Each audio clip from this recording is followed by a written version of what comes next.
The best thing they can do is get out. Even if it means going back to some material form of existence and having to work for a living and all like that. Best thing for them to do is get out, because when you're in association of people that have some perverted system of values, then you're stuck. You can't do anything against it.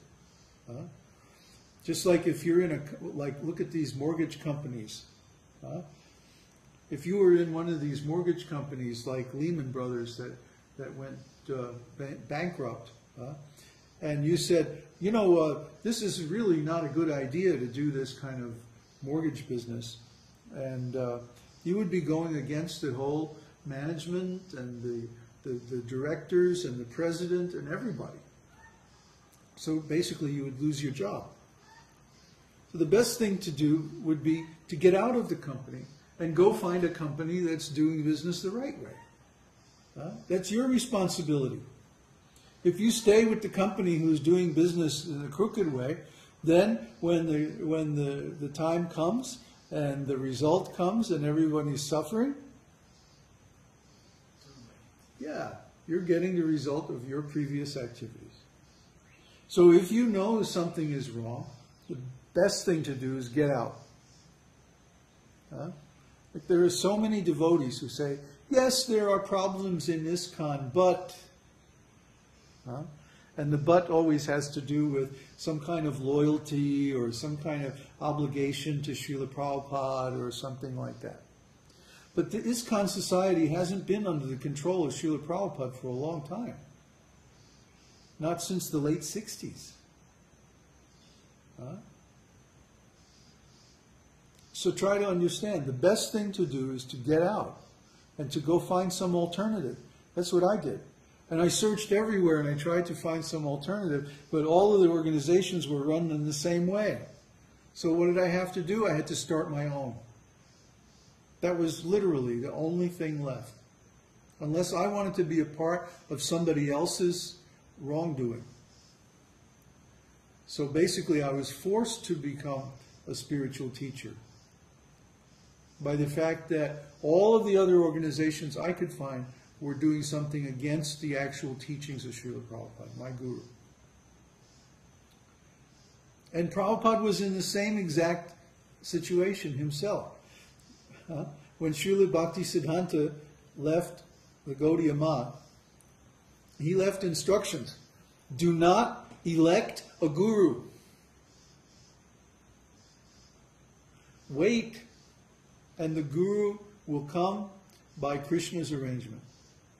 And it will be obvious to everyone who he is. So as soon as Srila Bhaktisiddhanta left his body, what did they do? Elect a guru. What happened?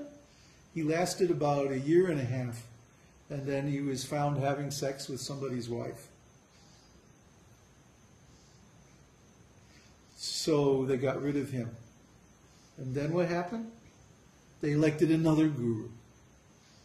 This one only lasted 6 months.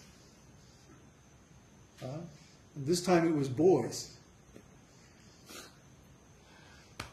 So the whole Gaudiya Math broke up into little pieces over this nonsense.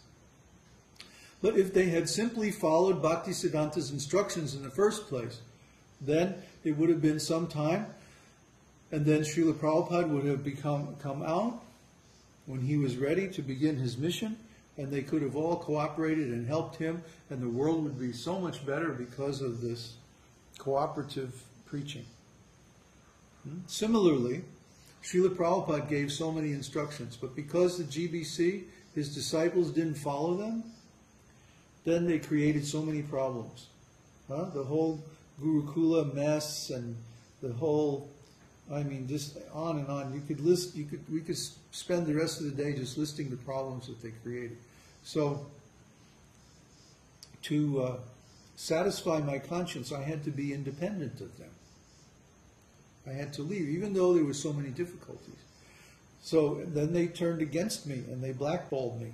And there's some list where that has all the devotees that are not to be given facility or not to be given credibility. There must be a list. Because everywhere I go, the devotees all tell me the same thing. Oh, you're not following Srila Prabhupada.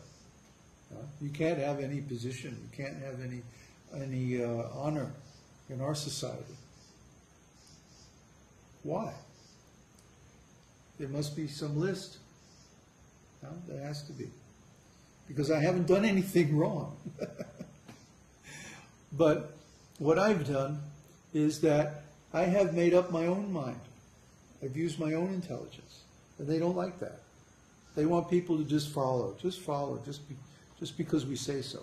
But no, I don't do anything just because somebody says so. Not even Srila Prabhupada.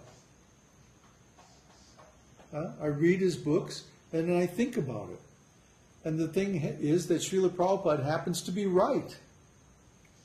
That's why I follow him. Not just because he said so or just because anybody said so. Because I've thought it through with my own intelligence and he's right. That's why I follow Srila Prabhupada. So similarly, everyone is responsible individually. Krishna consciousness is not something you can give to a group. Because everyone's consciousness is individual. I'm conscious in my body, in my mind, in my soul. You're conscious in your body, in your mind, in your soul. I'm not conscious of your body. You're not conscious of my body. If I pinch myself, you don't feel it. So, each of us is responsible individually for our consciousness and for attaining Krishna consciousness. And if a group is going the wrong way, then we can't associate with that group, or we become caught up in their nonsense, in their misunderstanding.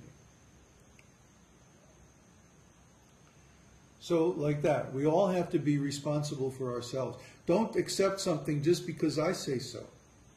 Think it through for yourself and determine with your own intelligence whether it's right or wrong. I don't want followers. I want people who are strong and intelligent, independent, capable, competent. I want my disciples to be able to think through everything and explain everything to themselves and also to others. That's my requirement. See? So I don't accept the cheap followers that the other gurus do. And because of that, we have a different result. Remember, Prabhupada always said, judge by the result. So if people are becoming Krishna conscious, if people are making advancement, if people are becoming purified, they must be doing something right.